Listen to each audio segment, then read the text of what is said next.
Le miel de l'arbre de Manuka est largement recherché par des pays comme la Chine en raison de ses propriétés antibactériennes. Il a permis d'accroître les exportations annuelles de miel de Nouvelle-Zélande de plus de 300 millions de dollars.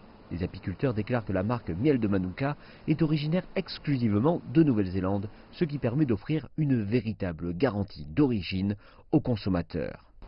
Quand ils ouvrent un bocal de miel, ils découvrent ce voyage. Et c'est probablement la chose la plus importante, ce qui permet à cette personne qui a travaillé toute sa vie sur cette terre avec ses abeilles de raconter son histoire à travers ce bocal de miel, et c'est ce pourquoi nous combattons. Microbiologiste à l'Université de technologie de Sydney, Shona Blair a étudié les propriétés médicinales du Manuka australien.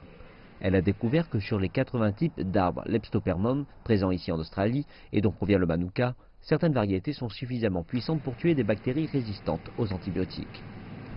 Plus d'une dizaine de niveaux d'activité antimicrobienne, ses capacités à tuer des germes et d'autres même plus puissantes que leurs cousins néo-zélandais.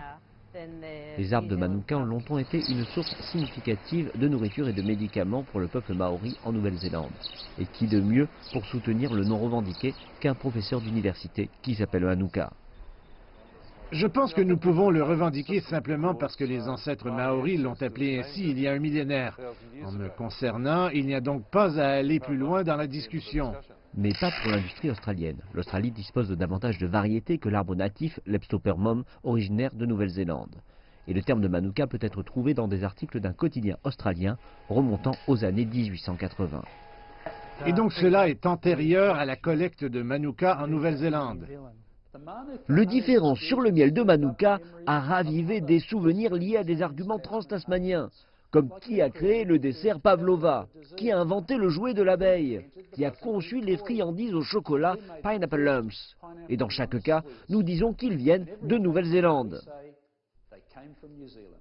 Mais quand il s'agit de cela, l'Australie déclare qu'il n'y a aucune base solide à l'argumentation. En fait, l'un des plus grands partisans du miel de Manuka australien est un apiculteur qui est né en Nouvelle-Zélande.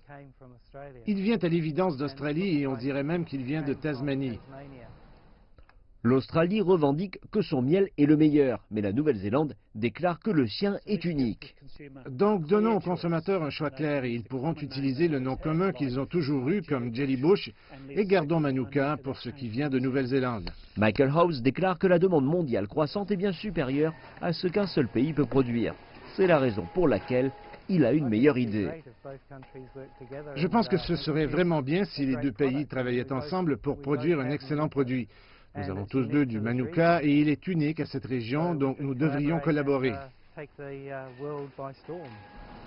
Cependant, une intense compétition semble inévitable alors que les apiculteurs de chaque rive poursuivent cet or liquide.